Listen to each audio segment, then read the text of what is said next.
안녕하세요. 민목사의 고요한 밤 거룩한 밤. 오늘 본문은 사사기 1장 1절에서 3절까지 말씀입니다.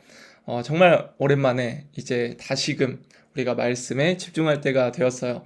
특별히 새롭게 함께하는 황병 그리고 거진에 있는 우리 신우들, 장병들 혹시 어떻게 묵상을 해야 할지 모른다면 이 유튜브 페이지에 있는 말씀 묵상법을 먼저 참고해서 보시고 이 사사기 본문 쭉 따라가면 되겠습니다. 우리 함께 말씀 읽을게요. 여호수아가 죽은 후에 이스라엘 자손이 여호와께 여쭈어 이르되 우리 가운데 누가 먼저 올라가서 가나안 족속과 싸우리이까? 여호와께서 이르시되 유다가 올라갈지니라. 보라, 내가 이 땅을 그의 손에 넘겨주었노라 하시니라. 유다가 그의 형제 시므온에게 이르되 내가 제비 뽑아 얻은 땅에 나와 함께 올라가서 가나안 족속과 싸우자. 그리하면 나도 내가 제비 뽑아 얻은 땅에 함께 가리라 하니 이에 시므온이 그와 함께 가니라. 아멘. 오늘 본문은 여호수아가라는 말로 시작합니다. 그런데 히브리어를 보면은 바브 그리고라는 의미로 시작해요. 그러니까 이 전에 있는 어떠한 본문과 여호수아 본문과 이어지는 내용이라고 이해하면 되겠습니다. 대부분 누군가가 죽은 후에 히브리 이 문학적 기법으로 누군가가 죽은 후에 바로 다음 일들이 벌어지는데 여호수아에서도 보면 모세가 죽은 후에라고 나와 있고 사무엘하 1장 1절도 보면 사울이 죽은 후에라고 나와 있습니다. 오늘 본문도 여호수아가 죽은 후에 이제 일들이 펼쳐지는 거예요. 그런데 여기서 특별히 주목해야 할 것은 모세가 죽은 후에는 후계자가 있었어요. 바로 여호수아라는 사람이죠.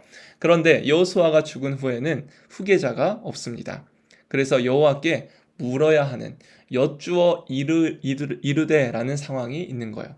그래서 이 사람들이 하나님께 묻습니다. 우리 가운데 누가 먼저 올라가서 가나안 족속과 싸우리이까? 라고 묻죠. 여기서 학자들은 우림과 둠밈을 통해 하나님의 뜻을 물었다고 해요. 우림과 둠밈은 대제사장을 통해서 하나님의 뜻이 무엇인가를 물었던 바로 그때 사용되었던 도구를 뜻합니다. 그러니까 여전히 이스라엘 백성들은 하나님께 묻는 것이 자연스러운 것이 참 좋은 일이죠. 그것이 자연스러운 상태였다는 겁니다. 자, 그때 여호와께서 유다라는 사람을 유다 지파를 이제 뽑죠. 그래서 이 유다 지파가 3절에 보면 그들 혼자 가는 것이 아니라 형제 시므온에게 우리와 함께 가자. 우리와 함께 가나안 족속과 싸우자라고 묻습니다. 자, 여기서 이 본문을 통해서 우리는 두 가지 적용을 해볼 수 있을 것 같아요. 첫 번째는 나의 주인은 누구인가라는 질문입니다. 제가 이제 새롭게 교회에 왔죠. 이전에 이제 계셨던 목사님이 바뀌면서 제가 새로운 교회, 이제 제가 담임이니까 이 부족한 것이 담임입니다. 담임 목사님이 되니까 이제 하고 싶은 것들이 되게 많았어요. 그러면서 막 이런저런 어떤 교회를 만들고 싶다, 이런 가치를 가지고 싶다, 이런 것들이 사실 되게 많은데 이 지금 묵상하고 있는 본문이 아내랑 같이 큐티하는 본문이 사무엘하예요. 근데 거기에서 두 사람이 대조되더라고요.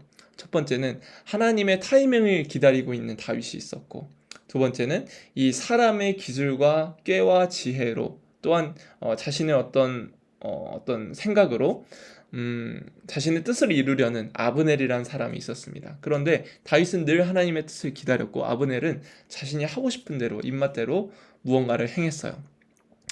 이것을 묵상하면서 제가 든 생각이 황병 이 교회, 황병 기지교회와 거진 사랑교회가 내가 주인이 아니라 교회의 주인이 내가 아니라 바로 하나님이라는 생각을 하게 되었습니다. 그러면서 내가 하고 싶은 무언가를 지금 하는 것이 아니라 먼저 기도부터 쌓아야겠다라는 생각으로 이제 수요일마다 이 두 교회를 위해서 기도를 해야겠다 생각을 했어요.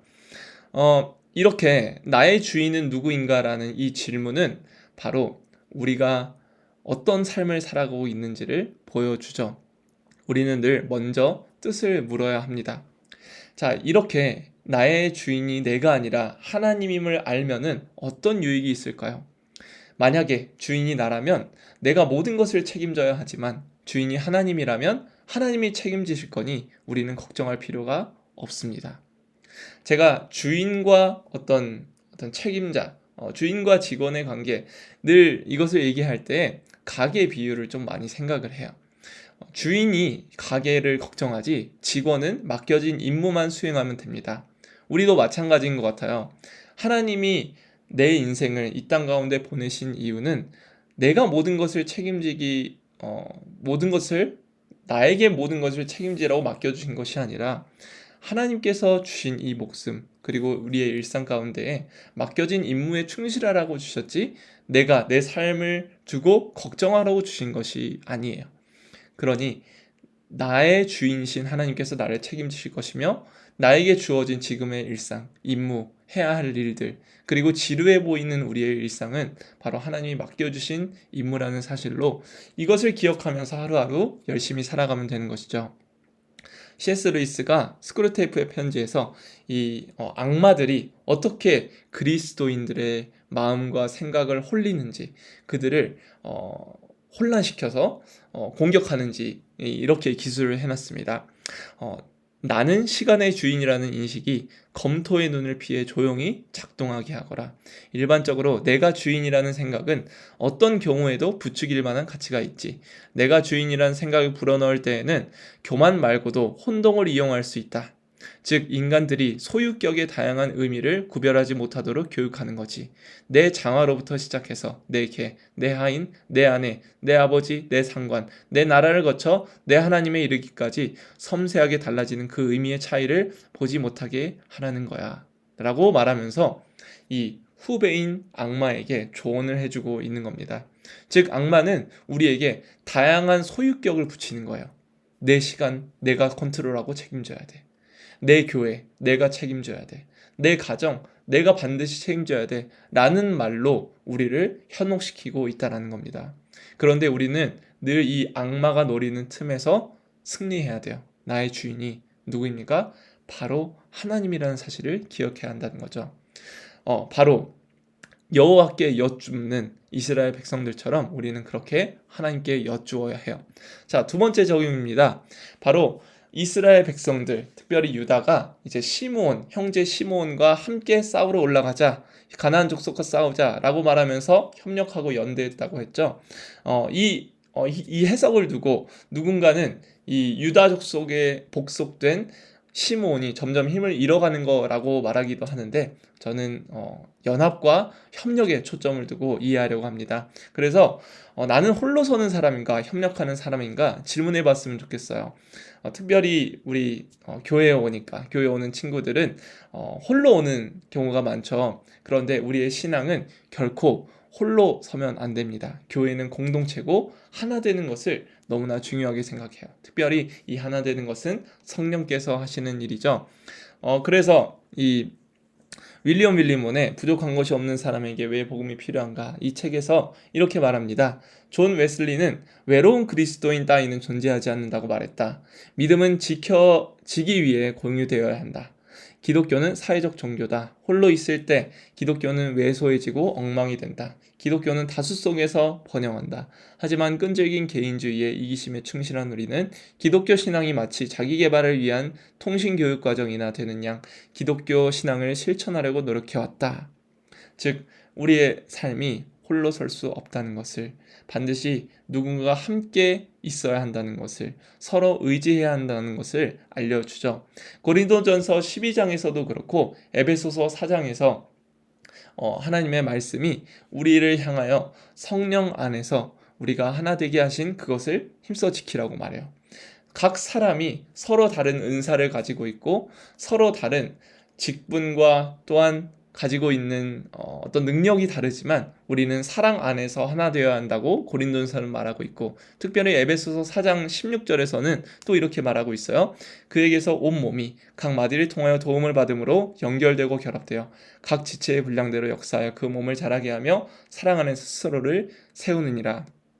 그러니까 성령께서 하나 되게 하신 그 교회 안에서 화평하고 연합하고 하나 될 때에 우리는 성장하고 성숙할 수 있다는 것이죠. 이유식을 먹는 어린아이가 아니라 그들과 하나 되고 협력하는 과정을 통해 우리는 성숙할 수 있습니다.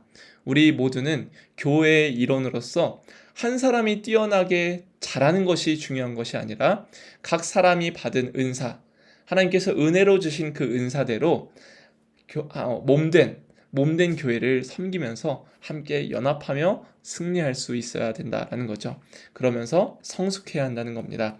자, 우리 두 가지 놓고 함께 기도할게요. 첫 번째는 먼저 불안해하고 갑작스레 행동하면서 일을 그르치기보다 통치자이신 하나님의 뜻을 묻고 늘 하나님께 기도하며 그 뒤에 행동하게 해달라고 기도했으면 좋겠고, 두 번째는 성령 안에서 하나 되게 하신 것을 힘써 지키게 해주세요라고 우리 함께 기도합시다.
네, 제가 기도하고 마무리하도록 하겠습니다. 거룩하신 주님, 이스라엘 백성이 먼저 여호와께 여쭈어 이르되 한 것처럼 우리도 우리 일상 가운데 나의 삶의 주인이 되시고 나의 삶을 책임지시는 하나님께 먼저 여쭈어 이룰 수 있도록 인도하여 주시옵소서. 먼저 행동하여 일을 그르치지 않게 하시고 주님께서 기뻐하시는 일들을 늘 부를 수 있는 우리 되기를 간절히 원합니다.